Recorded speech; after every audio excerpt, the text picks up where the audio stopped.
Hey everyone, welcome again to This is Round the World in 80 Oysters, a live show that explores global oyster appreciation, culture, and cuisine. So I'm Julie Chu. I'm the founder of In a Half Shell, which is an oyster blog, Instagram, and just all around everything about oysters. So, my special guest today is Ewan McAsh from Signature Oysters. You'll see him on Signature Oysters, his own name on Instagram, and a couple others. Actually, he has a huge growing oyster empire down in Australia. So, we're going down under. Let me just bring Ewan on. Hey, what's up? Hey, Julie. How are you? G'day, I should Good say. day. How are you? Yeah. I'm doing well. It's just in the early evening here in New York. Where are you? Where are you streaming in from?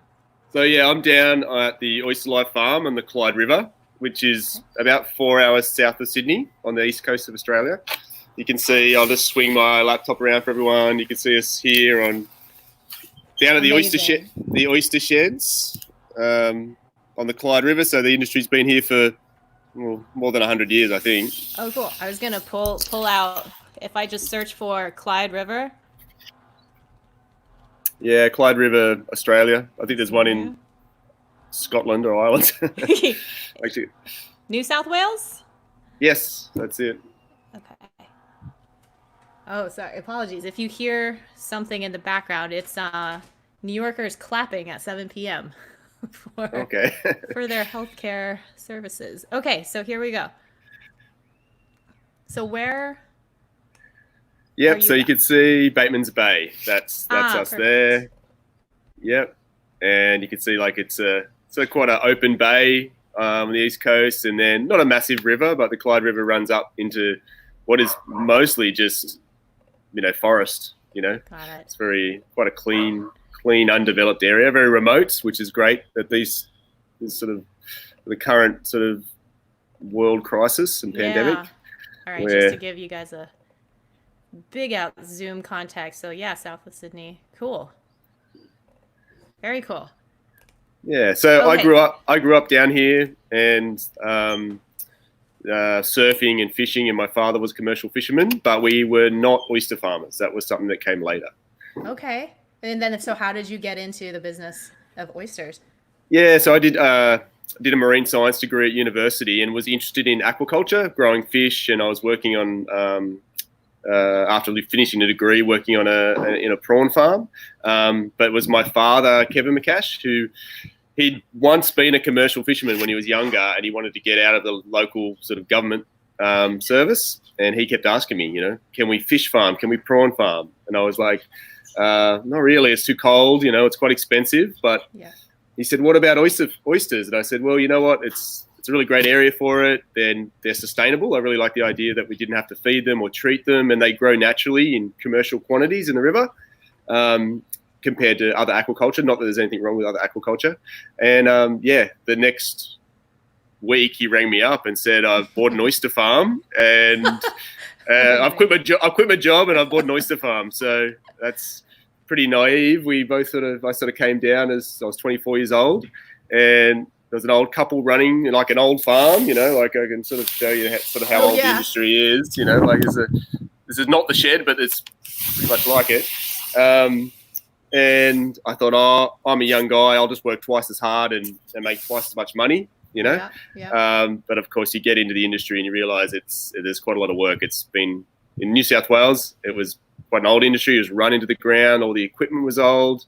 We weren't getting much money for our oysters, and they Yeah. probably weren't. It was an industry that needed a lot of work. So, Well, tell me a little bit more about like how oysters, I guess, historically have been seen. Like, have they always been popular in Australia, like as a wild fishery or anything like that? Is that why it was there yeah, to begin with? definitely. I think probably a lot like America. Like the Okay. industry's always been there from the beginning. Indigenous people obviously harvesting them when Australia was colonised. It was probably one of the most abundant sources of seafood they would Mm. harvest.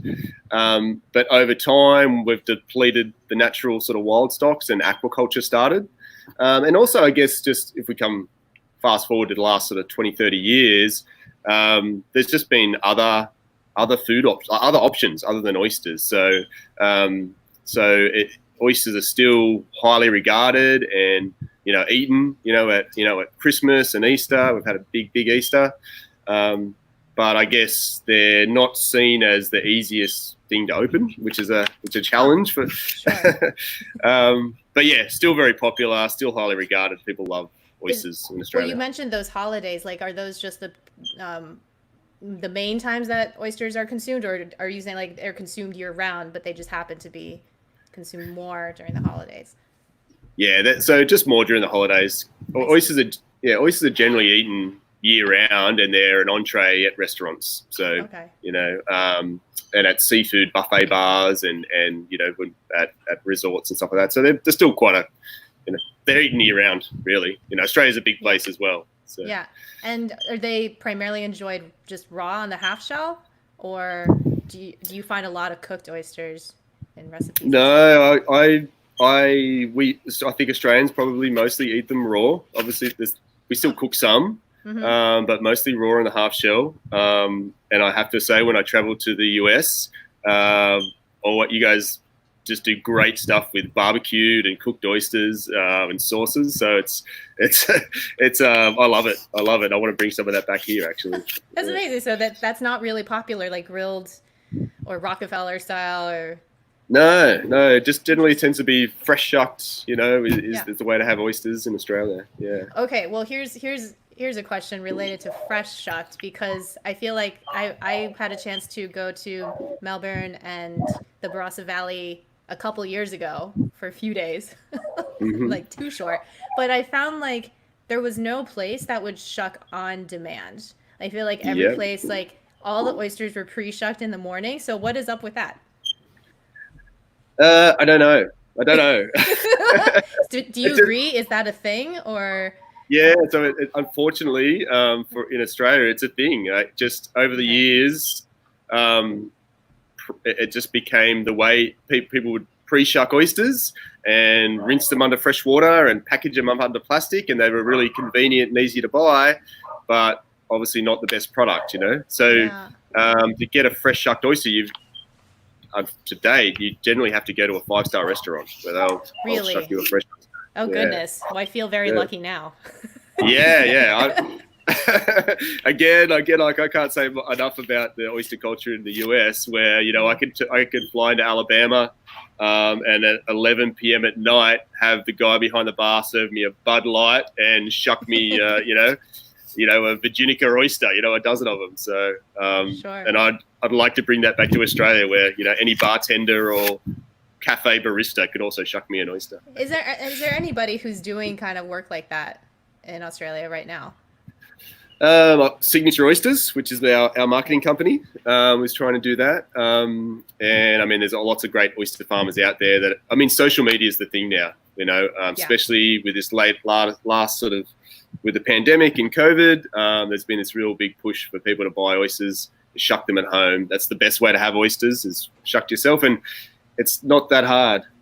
I think in Australia, the traditional, oysters that used to be grown on sticks or harvested out of the rivers were very hard to open. And but nowadays, as you'd probably see, Julie, like the way we cultivate oysters, they're rolled and they're deep cupped and they're really quite easy to open. Right, for sure. So, okay, so let's talk about your clientele when you're doing these events. Like, who are the biggest oyster enthusiasts, like in Australia? Who are they? Where do they come from? What I find with oysters is that people either passionately love them, and they will, or don't like them at all. So there just seems to be a sort of 50-50 split. Obviously we've got a great restaurant culture and amazing chefs in Australia, and they are probably the most passionate about fresh shucked oysters and the sustainability of them. So when we do a quick shot of one of your events. Yeah. So that was I do that for our Signature Oyster restaurant. So if they just want to have a promotion and have a producer night, I'll turn up as the oyster farmer and we'll set up the rustic benches and just shuck oysters for people. So it's really about just promoting really there's just like I think a lot of places around the world, there's a real interest in the provenance of food and the story behind the oysters. So having the oyster farmer turn up and shuck oysters is really popular. Now, is there like a really well-known place to get oysters, say like in Sydney, like that? It's kind of like a Grand Central Oyster Bar type of establishment. Yes, yeah. There's a few places. The Boat Shed at Wattle Bay is one of the places that's got all the oysters from all over Australia. Yeah, to check that out. Cool. And then, how many kinds of oysters can you find in Australia? Yeah, so in terms of the species of oysters, we've got the Sydney rock oyster, which are shown on the photos there, and they are grown down the east coast where our oyster farm is. So that's a native oyster to Australia. We also have Pacific oysters, which are grown in South Australia and Tasmania. And then we have another native oyster called a Ngazi, or a flat oyster, and it's very similar to the French Boulogne oyster. Oh, sure. And then you've got, a whole different, so many different rivers and regions that are, have all different flavors of oysters. So, but those are the main three species that you find. Yeah. Okay. Sure. Got it. And which ones do you farm? Sydney rock oysters and Pacifics, and at times Ngazi. So we've done all three. Okay. Yeah. What's interesting about Signature Oysters, though, just a bit of a story about that is obviously quite young, we started oyster farming, and we really modernized the farm in terms of using new equipment to actually become more efficient and create a better quality product. But then I opened an oyster bar, and we were selling direct, with cocktails and oysters at the local coastal town, which is fantastic, especially when you're young, owning your own bar.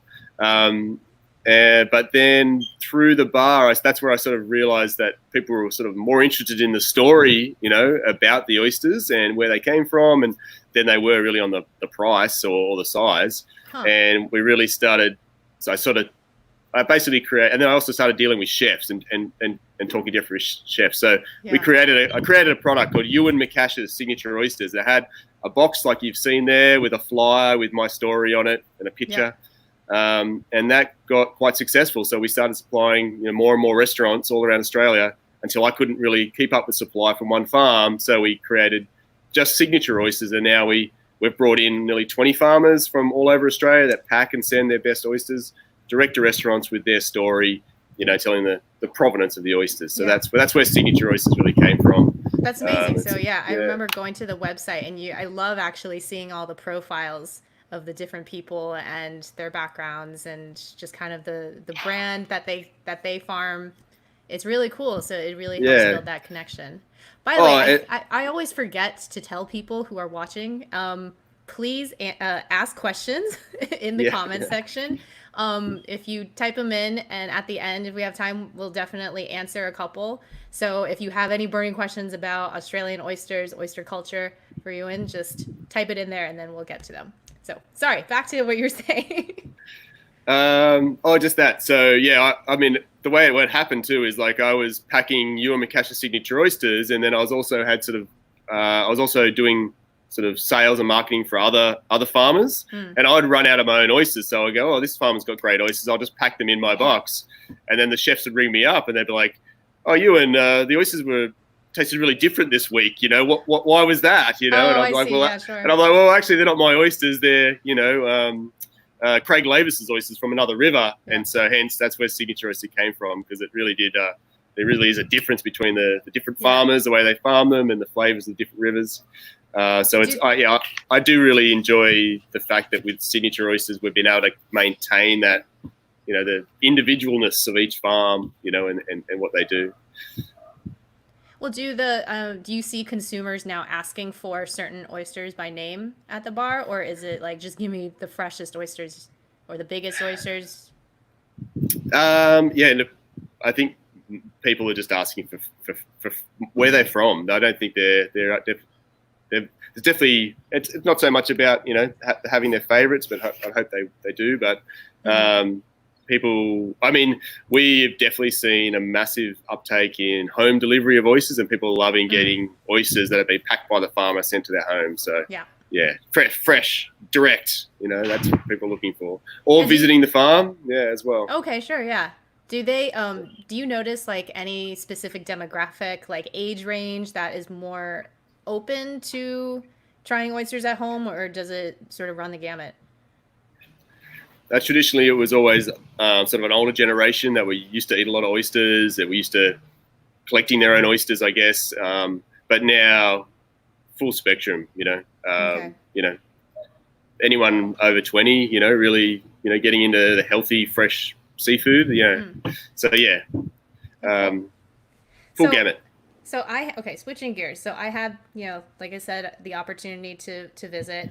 Um, the in addition to seeing oysters that were pre-shucked and not freshly shucked, I also noticed that all the oysters were flipped around on Oh the half yeah, shell. yeah. And so I don't if people don't know what I'm talking about, I'm going to show you. This on the left here is actually a picture I posted on Instagram recently from Tasmania when I got to visit. They're beautiful oysters. They were so good. They were right at the farm, super fresh, delicious.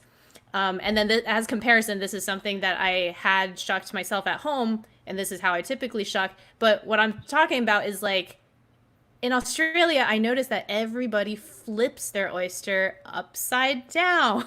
And you can tell this because the adductor muscle is typically on the right side of this oyster. So you know that if this muscle is on the right, it's that's how it is living in its shell. But then if it's like on the left here, it's flipped. Why? Can you explain why? Why does this happen?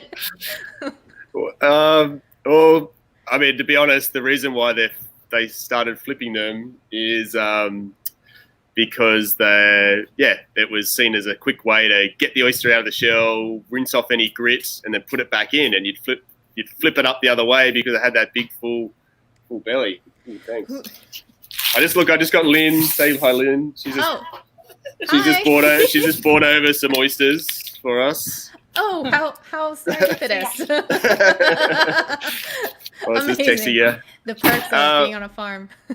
Yeah. But yeah, that's why. There's no reason why. Some people do it. Often if I make a mistake, shucking oysters, I'll flip it over. If I damage the flesh, but otherwise, yeah, it doesn't matter. But it's just in Australia, they've been a cultural thing. Yeah, and I guess people.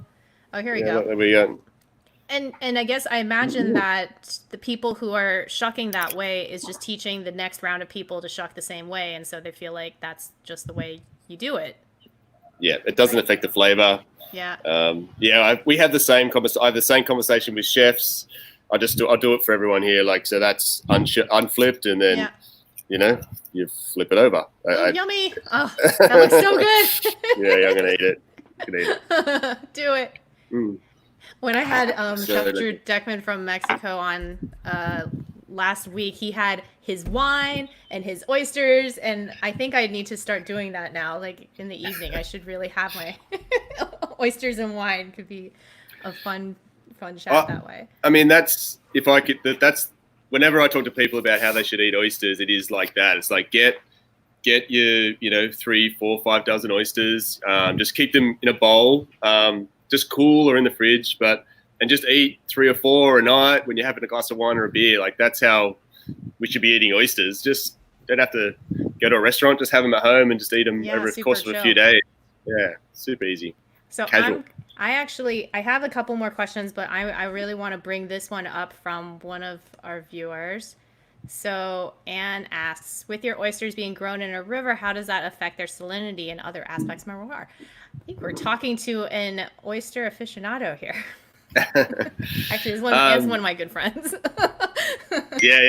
Loves oysters. So it does. I mean, we do find that because the river obviously has a tidal interchange, and salinity changes quite a lot actually over the course of a day.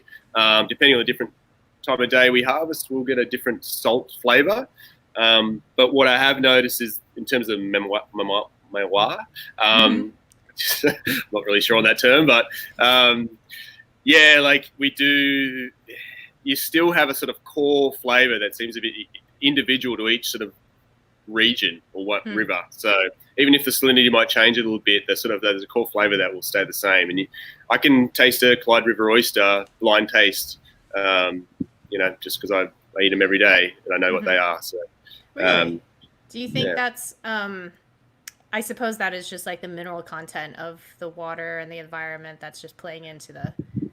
Yeah, I think even with the variability on a day to day and seasonally with the growth of what the oysters are eating and the salinity of the river, I think there's still consistency within every river in terms of what they're eating and what that change, that variability is. Yeah. So is there? I mean, now having you visited the U.S. and being able to compare the two different cultures, like what do you think is the most different thing between Australian oyster culture and American oyster culture? To be honest, I think it is that just willingness just to shuck your own oysters, to experiment with them. I think Aussies going to be a little bit precious with their oysters, in terms of it's got to be fresh, sharked, and you can only have lemon and that. We have some nice dressings and stuff, but I just love how. Yeah, I think the difference with the culture, there's not enough barbecuing of oysters, I think, in Australia. We've got to bring that back, just every party, just you can't shuck them, just throw them on the barbecue. Right, throw them on the barbie. Cook them up, throw some butter on them. Yeah.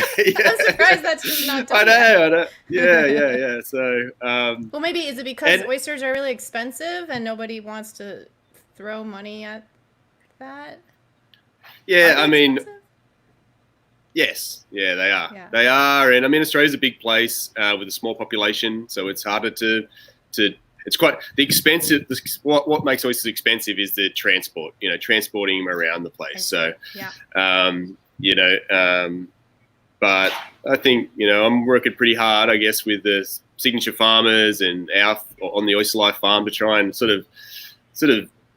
I mean, when other oyster farmers just try and change that. Like, let's, people love eating oysters. Let's make them better value and have people eating them more and eating them on a regular basis, because I do. And it's great. It's that easy, So. Well, it looks like it's promising, right? You're on the path towards growing the market and educating. So that's awesome. Okay, I think we have one more question, and then we gotta wrap up. Which is, I love asking this to everybody. So if you could visit anywhere in the world, just one place. Not like a bajillion, one place to try their local oysters, where would you want to go? I'm really interested in going to like Galway, up there. I want to go to that festival. I want to try some of those cold water oysters, drink some Scottish whiskey, Irish whiskey along with them. So that's on my bucket list of sounds like great vacation. Yeah. Awesome. Well, you put it out in the universe, so I hope that comes true. yeah, I hope so as well. But awesome. I'm going to ask for a shout out with all your listeners, is that to help us, get more into shucking down here in Australia ourselves, we are sort of doing a bit of a campaign on Signature Oysters where just send a little video in of yourself shucking oysters and the shucking challenge. Yeah, the shucking challenge. Yeah. There's a shucking challenge, and just also, to be honest, I get asked all the time to do oyster opening demonstrations, but then people go, well, of course you make it look easy. You're an oyster farmer. And I'm like, so I've got my wife, Louisa, to shuck some oysters for us, and my other sister-in-law, she shucked with a baby in her lap. So my gosh. Just show us how easy it is to shuck. I'll totally do that. I'll have my dog Donut on my lap and I'll shuck oysters. Yeah. I'll participate. That's a great campaign. We made I think we could need that, use that here too. So, yeah, for sure. Oh, speaking, just somebody who showed Gardner Douglas SS shucking, Oyster Ninja. Oh, okay. Yeah. Say shucking. Yup. Yeah, we said it. Amazing. Well, thank you so much for, hanging out and talking about Australian oysters with me. I wish you guys the best of luck, and, just keep on doing what you're doing. I love what you guys do. You too, Julie. Thanks for looking us up. And before I sign off, I'll just show everybody where we are again. You're all stuck in isolation, no doubt. So here's a bit of just rubbing this in my face a little bit. It's like a 700 square foot apartment. Amazing. You Well, can see your lines in the escape. back. Yeah. And there's about 18 farmers here, so all these sheds are different farms. That's actually Oh, our farm. It's on an island, which is the main operations over there. Two love sheds it. there. But yeah, it's like a little sort of fishing town, I guess. Sort of, Oh, that's so. I yeah. really want to visit someday, one day, right? Yeah, definitely. Come down here. Okay, cool. Well, have a good rest of the day. All right. Thanks, All Julie. right, bye. Awesome. Well, that was so cool. Thank you so much for tuning in to that really fun chat with Ewan McAsh from Signature Oysters. So a little bit of housekeeping. Now, this weekend, I'm going to have Yirin Davies from the Dock Seafood Bar based in Bangkok. She and her husband run this seafood wholesale and retail and restaurant enterprise company that I had a chance to enjoy last summer. And she loves oysters, all different kinds of seafood. So it'll be really fun to talk about Thai oyster culture. And then if you like today's episode, please give this a heart or a like. Subscribe to my YouTube channel or Facebook. This streams live on both platforms at the same time. And to keep up with the new show schedule for next week, I have some really cool people coming online. So stay tuned for that. So thank you again for tuning in and see you next time.